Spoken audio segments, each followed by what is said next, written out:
Hello and welcome to Basement Banter on Yup Sports Radio. I'm Jake Urich and I'm here with Evan Anderson today. Evan Anderson only, seeing as we had a casualty with Mr. Jack Shea. We're down a man. We're down a man, but those things happen in college. You get run down a little bit. So, to start our segment, our show tonight, we're going to start out by talking about the Rooney Rule. It's been a topic of controversy in the recent days with Black ex-coaches saying that the rule is broken. It was implemented in 2003 by Dan Rooney of the Pittsburgh Steelers, and it really has helped increase the percentage of black coaches in the NFL. But with two black coaches getting fired this offseason and the only black GM also getting fired from Arizona, there's some scrutiny. So I'm going to let you start off with this one, Evan. What do you think about this? Well, first off, the only basis in my mind for hiring needs to be performance and whether you think the guy can get the job done. So for me, we're focusing far too much on why didn't African American head coaches get hired and not enough on why weren't there enough in positions to be hired. Because if you're looking out there, most of these teams hired offensive coordinators. Not even necessarily great ones like Chudzinski's of the world, but Right. But they're looking for offensive coordinators, and the fact is, you don't have that many African American offensive coordinators. You don't have that many African American staffers. You don't have that many African Americans who finish a playing career and get a job as a graduate assistant. You just don't have a lot of African Americans in the system climbing the ranks. Okay, so what do you think could be done to fix that? Like, obviously, I think the biggest problem is that there's a very low percentage of African American head coaches, but there's a very high percentage of African American players in this league. It's at about 2/3 of the league is African American, and then a smaller percentage of white, and then there's some Hispanic and Asian people as well in the NFL. The discrepancy between the two is a problem, and while the Rooney Rule was attempting to fix that, there is no one to hire, like you said, because there is no one in those offensive coordinator positions, defensive coordinator positions.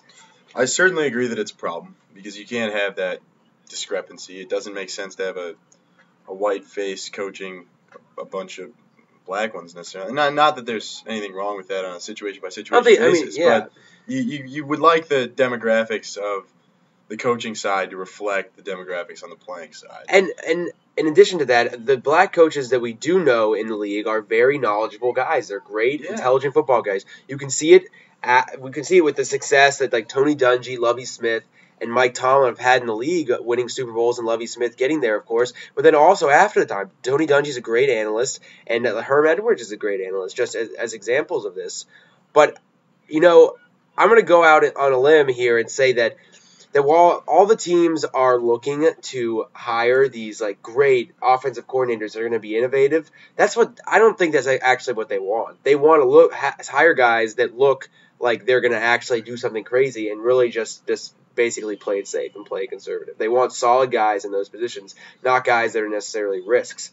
And so I think that that a risk can be good when it pays off, and I think that can be seen with the Pittsburgh Steelers and what the Rooneys did. They had Ken Wisenhunt, who had been with the Steelers, taken them as offensive coordinator to the Super Bowl. They could have hired him, and they could have hired Rush Grimm, their offensive coordinator or offensive line coach, as head coach. Both those guys would have been great fits for the Pittsburgh Steelers, and they probably could have gotten to a Super Bowl with those guys as head coach, or as they both stayed on. But they ended up going on the limb and hiring Mike Tomlin, and now they have a guy that's going to be there probably for the next 10 years, at least. I don't have an issue with anyone saying that there's a problem here. I don't have an issue with anyone saying that the Rooney Rule is broken. I have a little bit of an issue with the NFL issuing statements saying that the hiring results are quote-unquote disappointing, because it makes it sound like there's an intent there to exclude black coaches. And I really don't think that's the case. You look at a guy like Tony Dungy. After he finished his NFL career, he took a job coaching D-backs for his alma mater in Minnesota. All of a sudden, he's back in the NFL. He's hired by Chuck Noll, and he works his way up the ladder, and then he's a head coach. It's not like this comes out of nowhere. Right, exactly, you said it. He was hired by Chuck Noll. He's hired by Chuck Noll after playing for Chuck Noll with the Pittsburgh Steelers in the late 70s. So when you talk about this, the question is, why are these guys not getting hired by their former head coaches? Because as you know, these coaching trees develop, and for some reason, black head coaches are not included in them unless they are the head of the tree is a black head coach. Well, why is Ray Lewis heading to a studio booth? That's another thing I don't understand. If there's anybody who's we have heard that Ed Reed is going to be a coach someday, and that he potentially could be a coach for the Ravens as soon as he decides to hang it up. So I mean that is a promise. That's promising. You have to say, I mean that's promising, but I just don't. My point is, I would love to hear the overqualified African American candidate who didn't get the job, because I don't think there's a case to be made there. I think this is a problem, but I think it has to work from the bottom up. But there's too much discussion. You're right, but I'm almost positive there are some great African American great African American assistants in the NFL that just don't get any press. Every year there are hires, and you're just like, unless you're really dialed in, you don't really know exactly who those guys are. Like you have to be dialed in to know who Chudzinski is. Like these guys aren't well-known guys, and so why is it that the majority of the time they're white and the black assistant head coaches aren't ever getting the nod? You think there's a racist issue there? No, I don't think there's a racist issue there. I think that the fact that there's most of the personnel at the top of NFL organizations aren't African American, and I think that we know as college students about getting summer internships and stuff like that. It's a lot of times it's about knowing somebody, and so when you don't know anyone at the top, then that's a problem. Because do we have any African American owners?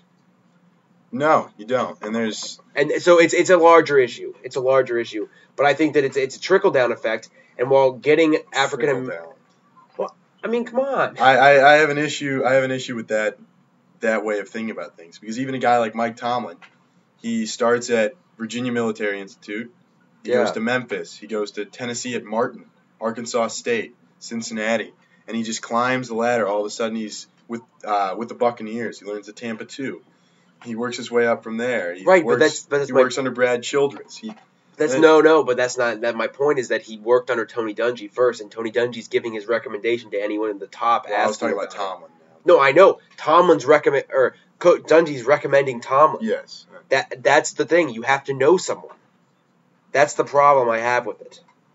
Is that I think that the problem is not that the white head coaches are getting the nod. It's the fact that they're the ones that are getting hired because they happen to know the people at the top. And that needs to change. It really does.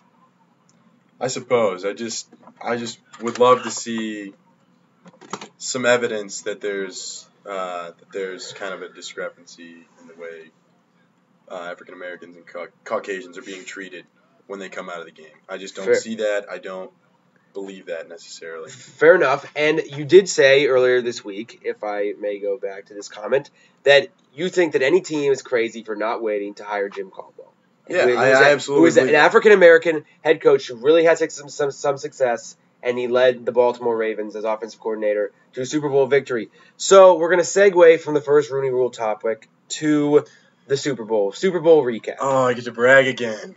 Well, again, I am just going over here on the show. The 49ers did not come through for me, even though I do think they would win the majority of the time if the game was played 10 times, but it was not. So not this year. Not any year. Not this year. So, what do you think about the game? Ray Lewis going out on top? I mean, Ray Lewis had less of an impact on that game than I think everyone expected after the way he played in these playoffs. But Flacco was really the guy to make an impression, and we've all been very critical of Flacco. I really have been. He threw some beautiful balls in that game. And Anquan Bolden played big. I mean, he had a massive impact from Jacoby Jones. The defense was stout in the first half, at least. The first, 60, 70% of the game, they were pretty stout before the wheels sort of came off. And it just felt like the Ravens' year. It felt like the Ravens' year, and I also think that their head coach was a little bit more prepared for it. I think that John Harbaugh handled the week a lot better than Jim did. And I think when it came down to it in the end of the game that John Harbaugh kind of outcoached him at the very end. I think Jim Harbaugh is brilliant, but his teams are kind of a reflection of himself in that they kind of are a little up and down. They can be temperamental, a little immature. There's just it's an immensely talented team, but he And he does all the football things well, but I think he does have to improve as the face of a program. And he does a really good job motivating. Well, he does a great job motivating, but you know what? I have a problem with the fact that no one has really said that his teams weren't ready to play. They weren't ready to play in the NFC Championship game, and they weren't ready to play in the Super Bowl. Like, that's coaching. Yeah. It's a problem. If I was a 49ers fan, for as much as I love Jim Harbaugh, I would be saying, why does he not have these guys ready to play? Because it's huge games, and they need to be ready to play. You can't rely on Colin Kaepernick to bring you back every time, especially when he's a young quarterback. Your team has to be helping him in those big games. His personality is cocky bastard, and that team's personality is cocky bastard. It's kind of just the way they carry themselves. And you're right. In each of the last 3 games in the playoffs, Colin Kaepernick, who ended up playing fantastic, and the offense would kind of sputter at the start, and they'd pick it up later, but it was a little too late against the Ravens by the time that blackout. Well, I mean, they had a shot. They certainly had a shot, and they just couldn't execute. I personally think that it was pass interference on that call. I think that if he hadn't been touched, I think that he would have caught the ball. But so the fallout from this game is that Joe Flacco is now on Disneyland commercials, and he is now about to get paid. His agent says he's about to get paid. He thinks that he's going to improve in the years to come, and that he's about to enter his prime, which is probably true. But do you think that he's worth $20 million a year? No. No, he's definitely in a word, not. No. And go ahead. I cringe every time a player who isn't the absolute best at their position raises the pay grade. It's just, I mean, we'll talk about Felix Hernandez later. Yeah. It's a totally separate issue, but you kind of. It doesn't. I mean, if he's worth $20 million, what's Tom Brady worth, and what's Aaron Rodgers worth, and what's Peyton Manning worth? Because those are all guys who are clearly better National Football League quarterbacks. And while Joe Flacco did have a phenomenal postseason, his regular season QBR was still below 50. Yeah. And it's unacceptable on a game-to-game basis during the regular season when you need a $20 million a year guy to perform every single week. A $20 million a year guy needs to be able to carry his team because you can't pay those other guys to have support. They're not going to be able to keep Anquan Bolden if Joe Flacco gets $20 million. And I can tell you this, is that Anquan Bolden has made a huge impact. His receivers, Torrey Smith, Anquan Bolden, his tight ends, they have done a great job for him. And without them, I don't think that he's the Aaron Rodgers type of quarterback that will be able to basically put the team on his back and make the throws that anybody can catch. And regardless. And so, speaking of Aaron Rodgers, there's a lot of talk about the elite quarterbacks. Joe Flacco decided that he was going to say that he was an elite quarterback before the season. It worked out well for him, and it worked out well for Eli Manning the year before. But we think that we have a list of 8 elite quarterbacks that I'm going to ask Evan here to rank from 8th to 1st. I'm going to do the same, and then we're going to debate the top guy. We're going to see which guy really is the best. So here's a list. The list is Flacco, of course. He's got into that group. Drew Brees, Eli Manning, Ben Roethlisberger, Matt Ryan, Peyton Manning, Tom Brady, and, of course, Aaron Rodgers. So you want to start us off with your number 8 spot. We'll just go back and forth. I'll give you my 8th right after you. My first off the board is Ben Roethlisberger. And I hate to be... What have you done for me lately? But what have you done for me lately, Ben Roethlisberger? He's been hurt a lot. Well, so there are issues there. Well, but the bigger issue is the Steelers' inability to fix their offensive line. For the last 3 years, they've had 3 offensive line starters out to start the year and out for most of the year. All I know is when Charlie Batch was able to get a win against the Ravens? The Ravens, the Super Bowl champions. When Charlie Batch was able to get a win against the Super Bowl champion Ravens, and Big Ben was on his way back, it looked to everybody on the outside like it wasn't going to be too tough to get in, especially in a down year in the AFC, with Cincinnati being their competition. And Ben Roethlisberger, the offensive line didn't perform, it's true, but Ben Roethlisberger did not play well enough in the last few weeks of Hey, the season. well, yeah, I'm a Steeler fan. I'm a Steeler fan. I'm not blaming the offensive line. What I'm saying is that his injuries have been due to the fact that he just gets crushed half the time because the line can't block. Now, that being said, those interceptions at the end of games against the Bengals and Cowboys were his fault, 100% his fault, and you can't pin it on anyone else. And if you look back in the beginning of the season, he threw a pick against the Denver Broncos to open the season, which was a killer interception for a touchdown. Ben Roethlisberger also comes off my list at number 8, and it's because as a Steeler fan, I'm just frustrated. We know what he can do when he's playing well, and when he's not, which seems to have been derailed by injuries in the last couple years to end the season, the Steelers go into the playoffs or to the end of the season just sputtering. When Ben Roethlisberger's on, there's not a lot of teams that can beat the Steelers, but he's just not been on enough to be ranked at the top of this list lately. So, moving on to number 7, I think that I'm going to have to go with a guy that is similar to Ben Roethlisberger and that he's a 2-time Super Bowl champion. And he also has some erratic play, and that's Eli Manning. The Giants clearly had the talent to go to the playoffs this past year, and they didn't do it. They let Robert Griffin III lead the Washington Redskins into the playoffs over the defending Super Bowl champions. I just think that's unacceptable from a league guy.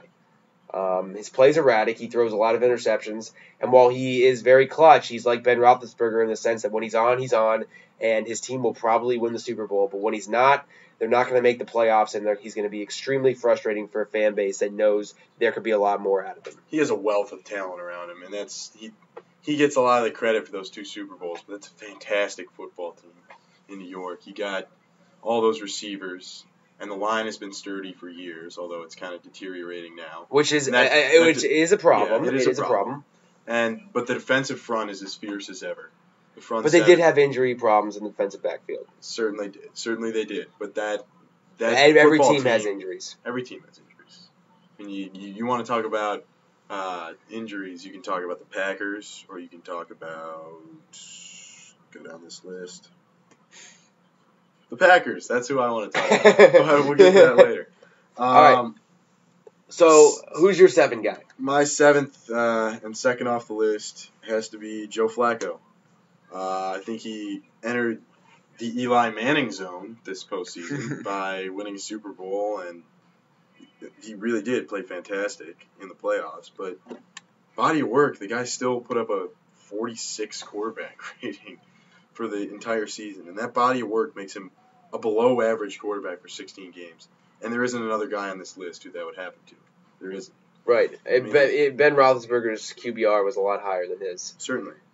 So, I mean, the Ravens do tend to lay eggs, but Joe Flacco can also come up big when he needs to. And that's why he's coming off my board 6th. I kind of put him in the same category as Eli Manning and Ben Roethlisberger in the sense that they've had a lot of playoff success and made some deep runs. My problem is that he is inconsistent, like we've just said, and I think that the reason he's number 6 right now is that he's the hottest guy. He was the hottest guy this year, and if next year Ben Roethlisberger and Eli Manning met in the Super Bowl, they would both jump him right away. Absolutely. So he's the hottest guy right now, and he deserves a 6th spot, and he deserves to be termed as elite because he won the Super Bowl, Super Bowl MVP. But I'm not sure that some of that credit shouldn't have gone to Jacoby Jones, and that's how I feel. How about we pay him like Eli Manning? How about that? How about you give him $15 million a year, the same way Eli's getting? It doesn't really make sense to me that a 2-time winner. Well, yeah. I don't know. Well, Flacco, you got to make your money while you're in the league. So, I mean, you can't really blame him for going after the contract, especially after he got his championship. It's kind of what they do in baseball. So. You can't blame him. You can blame the moron GM who might give it to him. They can't let him walk. I'd let him walk. You would let him walk. Well, this is a future GM talking to you here. At $20 million, I'd let him walk. He's not worth that. Fair enough. So, what are you thinking about the number 5 spot? The Mattrel is coming off the list for me next. Matty Ice, or whatever other corny, unwarranted nickname you want to throw his way. He does have a lot of regular season comebacks. A lot of regular season comebacks. He Come also on. has a lot of postseason choke jobs, and I just don't trust the guy. He does not win big football games in the playoffs. he was outplayed by Russell Wilson, Colin Kaepernick in the second half of that game especially. And, I mean, you think back a couple of years, Aaron Rodgers made him look silly in the Green Bay defense on their way to a Super Bowl title. But and these are Super Bowl teams that are doing these. They're Super Bowl teams, but he's supposed to be that guy, and he's not. And we're getting in territory. But he's still young. He's still young. We're getting in territory here where everyone else has a Super Bowl. So for me, that in itself. Well, he's the biggest name that doesn't have a Super Bowl currently. So he's off at 6 for me. All right. Well, I'm actually going to go a different direction. I'm going to go Drew Brees. I think Drew Brees is getting up there in age. He had a fantastic season passing the ball, over 5,000 yards again and 43 touchdowns, but he had 19 interceptions. His QBR is just not where it needs to be. And I think that Drew Brees can get into some passing. He has to pass in these games, and he ends up throwing interceptions. And you know what? I honestly expected a little more out of him after what all the Saints went through. I thought that he was going to be able to keep that team together, and they were just absolutely pitiful. And so, like, while a lot of things did happen, the roster was essentially the same. Yeah. And that's, you know what, I talk a lot. Coaching's a lot of it, but when you have a player like Drew Brees, I don't think that would have happened to Peyton Manning, to be honest with you. I think if Peyton Manning was at that helm, then they would have been a lot better off. I disagree. That was a historically bad defense, literally, in terms of yards yielded. And I agree that you can't really take the 5,000 yards and run with that because they were playing behind in so many football games. But you also have to consider that on the interceptions. I mean, there's a lot of desperation games. Fair enough. Quarters that he's playing in where he's just going for broke. And for the record, I think that there should be a stat introduced about interceptions that are not quarterbacks' faults, whether it's throwing it up at the end of the half or tip balls or such. There needs to be something that takes these guys, doesn't give them interceptions. It's ridiculous. All I know is that defense was toothless. I mean, maybe they need that extra incentive of a bounty on someone's head to play hard, but they were a historically bad defense. No, and it's tough to put that on Brees' head. All right, so who's your number 4 guy? Well, my number 5 actually, I think it is Eli Manning. Oh, okay, yes. Yeah, he's finally off the list for me. I'm a big fan of him. As am I. But like I said before, I think he has a lot at his disposal that these other guys don't necessarily have. He's got Victor Cruz. I love his receiving. His receivers are awesome. Yeah. I mean, they really are. And but they did lose Manningham. They lost Manningham this year. They lost Manningham, but he was the third best receiver on that offense. Well, he did make the biggest catch of the Super Bowl. Yeah, he did, but fair enough. We're not splitting hairs there. I mean, you can't split hairs, but he was the third best receiver on that offense, and I think. So for me, why do you put him so far ahead of a guy like Roethlisberger? Both guys essentially just kind of failed in the end of the season this year. Yeah, but Eli won a Super Bowl. But Eli had more weapons. So recently. Well, I mean, yeah, but Ben Roethlisberger went to the Super Bowl the year before. He lost it. He played like crap. Yeah. But I mean, yeah. But what's the real difference there? They both kind of came up short. You really think it's an 8-5 difference? 2 Super Bowls. Both have 2. More recent. Better arm, tendency to. I'm not gonna rely on the better arm there. I'm not gonna say Ben Roethlisberger can gun it. I just think, I don't know. We'll agree to disagree here. I just don't think it's a. I don't know how you can justify moving Eli Manning up that far ahead of Ben Roethlisberger. But Eli Manning, think about the guys that are behind him. He's certainly, I think, consensus is right now he's ahead of Ben Roethlisberger league wide. You'd agree to that? In terms of what? In terms of who would you want as your quarterback in one big game? I would take Ben Roethlisberger. I think you're certainly in the minority. I just don't. Ben Roethlisberger to me is more clutch than Eli Manning. See, I find that astounding. because the guy. Okay, well that's fine. Yeah, Eli Manning had great comebacks and he had a great fourth quarter of games last year, but he has better weapons. I think that if you put him on the same team, I think you give him the ball at the end of the game. I don't know. I just like Big Ben's escapability. That's just what I like, and I think that he has the guts to make a big throw. I think that a lot of times Eli Manning. I certainly don't think Eli shies away. No, I'm not saying he shies away, but look at the Dallas Cowboys game at the end of last year's regular season when Victor Cruz took the ball like 80 yards. He did this against the Washington Redskins. He throws like a 20-yard pass, and and Victor Cruz turns it into an 80-yard touchdown. Yeah. All right, moving on. So we got to speed this up a little bit. So give me your next three guys, and then we're both going to talk about our top guys. First off is Breeze. Okay. That was the easy one. Right. Next off for me is Tom Brady. Okay. And then I take off Peyton Manning after that. So that leaves me with Aaron Rodgers. All right. My fourth is going to be Matt Ryan. I think that he is a great regular season quarterback right now, and he'll have time to grow in the postseason. But I don't think that everything that's happened is his fault, and I think that his regular season play earns him that spot. Number 3 goes to Brady, same as you, and then number 2 goes to Rodgers, and number 1 goes to Peyton Manning. I don't think that if I could have one quarterback for the year, I want anyone else than Peyton Manning. Of course, we're not taking age into account here. Besides the fact that he may be less durable during the season, but this is nothing like a long-term decision. Well, present that case.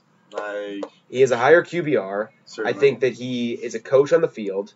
I think that he is the best regular season quarterback that the NFL has ever had. I don't think you can make a case that anyone's been better in the regular season. Certainly. And I think that when you have regular season success, it puts you in a position to have a bye week and have playoff success. I think that he gives you a better shot to get to the Super Bowl than a team like Aaron Rodgers that, of course, he's phenomenal. A team, yes. Exactly. A team like Aaron Rodgers. That's him. Yeah. He is the team, and while they are good, they're good enough to win the division, they're not good enough to get a bye week, and that hurt them. It hurt them this year. I think that if they had a bye week, they would be at least in the NFC Championship game. Well, I was talking independent of team because Aaron Rodgers has nothing. I mean, absolutely nothing. Their starting running back, they picked out of a car dealership in Georgia mid-November. I mean, they never had their receiving core really together until came playoff time. And that offensive line is the worst in football. Maybe you make a case for the Steelers, but it's the worst or the second worst in football. And the defense isn't particularly stout, especially when Woodson missed as much time as he did. And, Woodson is getting up there. You can't expect him to make Defensive Player of the Year type plays every week like he was. I mean, I don't think you can really go wrong with these guys, but I'm just putting my trust in Manning because I think that he's done it a little bit longer. And I think that while Rodgers does have nothing, I think we're forgetting that Manning did it with nothing in Indianapolis for a long time. At least a stretch of a couple years, because we could see that with him gone, they had absolutely nothing. Yeah. And, I mean, we do know that Matt Flynn did come in and do pretty well with what Aaron Rodgers did have previous year. Now that aside, the Packers did kind of decrease across the board. But yeah, you could make a case that in the only season he really did have a complete team, Aaron Rodgers had the best season ever by the best regular season ever by a starting quarterback in the NFL, and QBR supports that, and quarterback rating supports that. So there's that case to be made, and I just think if the Packers ever put together a team again that's good enough to win a Super Bowl, he's that guy. Well, he's that guy, and I think more notable is that we both put Brady at 3.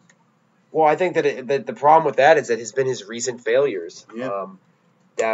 He just cannot do it, and I think that we've seen that. It seems like the Patriots either blow a team out or they're just completely stumped. Yeah. And I hate to use this word because it kind of depreciates his value a little bit to the Patriots, and he's a Hall of Famer and he's an all-time great. But I can't shake the feeling that he's kind of a cog in Bill Belichick's system. And I know he's a massively valuable player, but he's got immaculate protection. He's always had immaculate protection. He's got the best play calling mind, probably. Would you agree to that? The only guy you could put up there is Sean Payton. Yeah, and he's got in my opinion, he's got the best offensive play calling in the league now. He's got the best certainly coach. One of the best play callers of all time. And he's always had. This year less so, but he's still got Welker, who may be on his way to the Hall of Fame. He's still got Hernandez. What are you talking about? And Gronkowski. No. So Welker's there's no Randy Moss, but they've always got a wealth of talent around him. Yeah, no. I can't shake the feeling that there have been 2 or 3 other guys, maybe even 4, across his career who could have done what he's done. No, I think that you're exactly right, and I think that if you look back historically, the teams that have had runs, dynasties, has always had a coach and a quarterback, and that's something that makes a big deal. When you go back to Chuck Noll and Terry Bradshaw, or Joe Montana and Bill Walsh, or you can go to, it's really just like, Belichick is an all-time great. I think that while a lot of people are starting to put Brady as maybe the best quarterback ever, I'm just not buying that at all, and I think that both of us will fight that in the years to come, especially when it comes time for him to be elected into the Hall of Fame, which he will be in first ballot, guaranteed. Absolutely. So, moving on here, yesterday was National Signing Day. A huge day for college football, and it's kind of turning into an NFL draft of sorts on the amateur level, which is a scary thing. Buck, what do you think about how big this has become and the kind of hoopla that's around there, and is it something that we want to start? I mean, for goodness sakes, Eddie Vanderdoes, one of the top 10 players by ESPN, he staged a whole press conference for himself after school. It's one thing to do something for your classmates, but another thing to be just promoting yourself. Well, I don't think that's necessarily new. You remember Clausen did his announcement at the College Football Hall of Fame. But this is proliferating as something that's not an idea by one guy, but almost a rite of passage. Yeah, you're right. There's a part of it that seems a little odd because these are high school kids, and for practical purposes, they haven't proved anything yet. But at the same time, I find it so immensely entertaining. Not necessarily those ceremonies as much as the stories, the day of, like the crazy moms who run away with letters of intent, or the Ole Miss just coup d'etats. Yeah, exactly. I'm sure we'll comment on that again, but something that I really wanted to highlight here, which I think that is incredible and speaks to the program's in shambles currently, but just the strength of the brand overall, is the fact that the USC, which really struggled in National Signing Day, still had a top 15 class when they just have not had success in recent years. And then you look at a team like Oregon, who has had ultimate success by winning a BCS bowl game and by making it to the national championship. Not winning, but that was Cam Newton had something to say about that. Yeah. And their class is just top 25. And so when USC seems to be falling apart and Oregon is just all together, not all together, Chip Kelly left, but they're together and they just cannot get a top class like SC. It makes you kind of think that when Southern California is right, then they're going to be at the top of anywhere. I agree, but I think Oregon, there's the Kelly leaving issue, but also I think they just recruit a different breed there. They get a lot of small, fast guys. They recruit more athletes, and I mean that by designation, literally athlete designation as a position, than anybody else in the country. And they recruit the lines, but it's not their focus as much. They are confident in their ability to develop that. So that, I think, accounts for a little bit of why they're never at the top, even though their brand, with all the Nike crazy jerseys and the dominance. Which is without a doubt a huge draw to recruits. Yeah. High school kids, a lot of kids don't have an affinity for a school before they're choosing to go there, and having cool uniforms can sway an impressionable teen. Yeah, absolutely. It absolutely does in terms of, I don't know very many people who do not have a reason to dislike Oregon that doesn't just like Oregon because they think that they're fun to watch and that their brand is great. And so, they have something going there, and I think that it's smart of you to point out that they have their own thing and that's what they're doing. So, very well. We're going to move on to another topic. So, there are two guys in the league right now, the NBA, that are under the age of 20. They're 19 years old, and they possibly have the chance to anchor franchises for the next decade plus. One guy was the guy that you all are thinking about right now, the number 1 overall draft pick last year, Anthony Davis. And another guy is a guy that never quite found it in college and who's come into the NBA and really started to figure it out with his raw talent. That's Andre Drummond of the Pistons. So, I'm going to ask Buck right now that if you could go back in time, who would you select with the number 1 overall selection, knowing what you know now? It certainly depends on the franchise, but I would have certainly stuck with Anthony Davis. I think the ceiling for Drummond is unbelievable. But there's a lot of promise there, but there's really no guarantee. He's not really a complete basketball player yet. He shoots 36% from the line. He's playing less than 20 minutes a game. He's a dominant defensive force, but he really doesn't have the art of rebounding down yet. But his PER is higher than Davis's. Yeah, and I certainly deserved. I'm a Pistons fan, and I've been incredibly impressed when I watch him. Here's the argument for Drummond for me. The center position, I guess I should say Andre Drummond, by virtue of being a center, has more of an ability to impact the trajectory of a franchise than any power forward ever will. And I think his ability to kind of control the middle defensively, and offensively, if he ever does pan out, you think of the Olajuwons, and ESPN ran a headline the other day asking if Drummond was the next Shaq, which is just absolutely ridiculous. Well, it is a ridiculous statement, but the question that has to be asked is, why are these guys not developing? Why did it take Dwight Howard so long to develop in the NBA? Why is it going to take Drummond a few years to get it together? The NBA used to be a league of centers, and now you think that when everyone seems to be getting bigger and taller and stronger and faster in every sport around, that the NBA just they don't have any centers. Their best center, Dwight Howard, is a joke. Their second best guy, Bynum, hasn't even played this year. I mean, best center in the league? It has to be you have to go with Tyson Chandler. I mean, what is this? What is going on here? And even if Drummond is the next Shaq, apparently he's not going to be there for 4 years. While Shaq came in and he was unbelievable from year one, averaging over 20 points.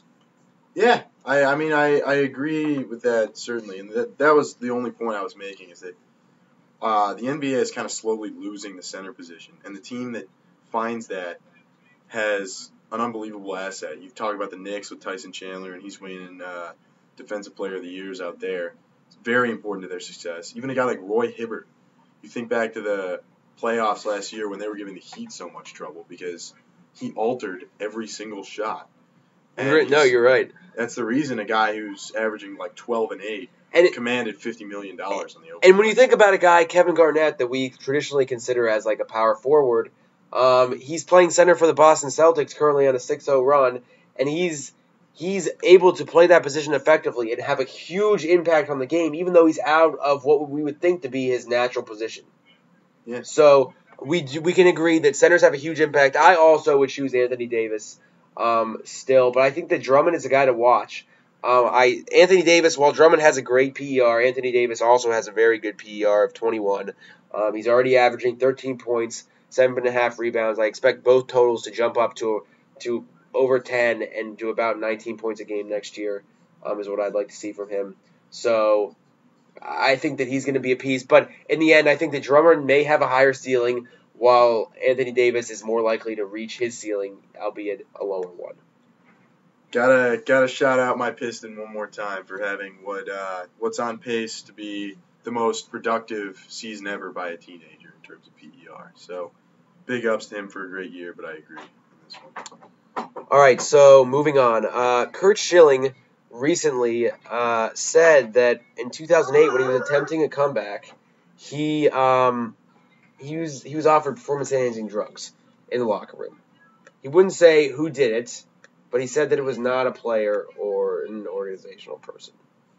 So cry for attention? But here's my thing, is that his cry for attention is going to hurt his chances to get to the Hall of Fame. It's going to hurt his chances to get into the Hall of Fame. Yeah, it certainly will. But at this point, the guy has tanked a video game company. He sold his bloody sock because he was so broke. He's been out of the news for some time. He's an analyst. He just kind of fits the profile at this point. He is an analyst, but he's still broke. He's not being talked about, and I think he is certainly having trouble dealing with that. But if they, in fact, there is, we now think that A-Rod was using them, Ryan Braun. I mean, there's just a huge performance-enhancing drug culture that I guess we assumed it didn't exist, and that these players and managers think that it's okay, and that's a problem. Winning comes over anything that they can do to uphold the integrity of the game. Certainly. Speaking of integrity of the game, a guy that did a great job this year, Adrian Peterson, had a sports hernia, and he just had surgery on it. First of all, it was amazing that he played with that sports hernia, and secondly, do you think that he's on pace to come off another injury and have an incredible season? Yeah, I do. The hernia is less of a rehab process, for sure, but just another testament to that guy's will and incredible fortitude and the season that he had. I don't think there's a lot more you say for it other than that. Maybe he was carrying the team wrong when he carried them all season. Something popped out of place. But again, he deserved his MVP trophy, even more so now that this is out. And you just have to be amazed by what he was able to do this year. Agreed. So now we're going to close our show with a topic we touched on a little bit before the year. Before the year, what are we saying? This is a topic that happened before the year, the baseball year. Felix Hernandez was just awarded a 7-year, $175 million contract by the Mariners, it's a little unbelievable. And we talked about it earlier that this guy has just been so-so over his career, and now all of a sudden he's getting $25 million a year, making more than a guy like LeBron James who's sitting at 17. Or all the quarterbacks that we talked about today. And baseball's not even the second most popular sport in this country. It's the third. The NBA and the NFL are both surpassing it. What is up with these salaries? How much should these athletes be paid? And what should be done about the salary caps? Well, I wish baseball would get a cap. They never will. Because it would hurt the teams that basically are carrying the sport at this point. Right. So the Tigers are a big draw. The Yankees have a high payroll, and the Red Sox and the Rangers and the Angels are getting up there, and those are baseball's most popular teams on that list. So a salary cap is not imminent. But in terms of the Hernandez pay grade, it's no different from Flacco. If Justin Verlander is making $20 million a year, Felix Hernandez should not be making 25. It doesn't make sense. His agent deserves a huge raise because I don't know how he was able to work that. And I think Justin Verlander said it best when they asked him about it and they reached him by phone and he just said, "Holy cow." And that's all you can say to that contract. That is all you can say, but I think that there's a larger issue here, and LeBron James said it, that he's vastly underpaid, and I don't think that anyone could pay him what he's actually worth. And if you think about it, the NBA athletes are by far the most marketable. They're on the floor the entire game, or most of the game. You can see their faces, whereas the baseball guys, they're either standing in the field or they're coming up once every 9 at-bats, and the NFL guys are hidden beneath the helmet and they play half the time. NBA players are by far the most marketable, and they're not getting paid what they should. Now, I have heard the idea floated around, which I think actually is a good one, is that they keep the salary cap in the NBA, but they remove the max contracts. Right? So these guys like LeBron can get paid however much you want to get paid a year, but you still have to pay other guys on your roster. You know what that does? That eliminates the super teams. It eliminates the teams that can go out and get 3 superstar players to take a pay cut and play together because it's in a good city and an organization that actually cares. You know what? That's going to give everyone, every team in the NBA is going to have a superstar, and it will balance out the league. That it would. Although I'm not sure that's something the league wants or even the average fan wants. I'm not sure. I don't know. I'm not sure if the quality of play of every game improved and every team had a better shot. I think that's better for the league. I mean, imagine. Look, you can name guys. We could name the top 30 players in the NBA or the franchise players, and you could kind of, if you sorted them out in the right way, it could be a very very competitive system model, much like the NFL's model. Yeah, I sort of tend towards thinking that if there's no max contract, then the salary cap just kind of creeps up CBA by CBA. Because the salaries aren't going to head down anytime soon, and you're going to have veterans all of a sudden. Everybody's getting the veterans minimum around one key guy, and I just don't see that sustaining. Fair enough. But, I mean, there does need to be some reform there because, I mean, there's something to be done. Yeah, there's something to be done there, and needless to say, LeBron James deserves to be paid more than he currently is. Yeah. So, on that note, we're going to close our show today. It was a little bit longer, but we thought we would do that. So, do you have anything to say to close the show here, Evan? That pretty much covers it for me. All right, same for me. So, right now, you've had a show and a half from us here at Basement Banter on Yup Sports Radio, and that's us signing off. Adios.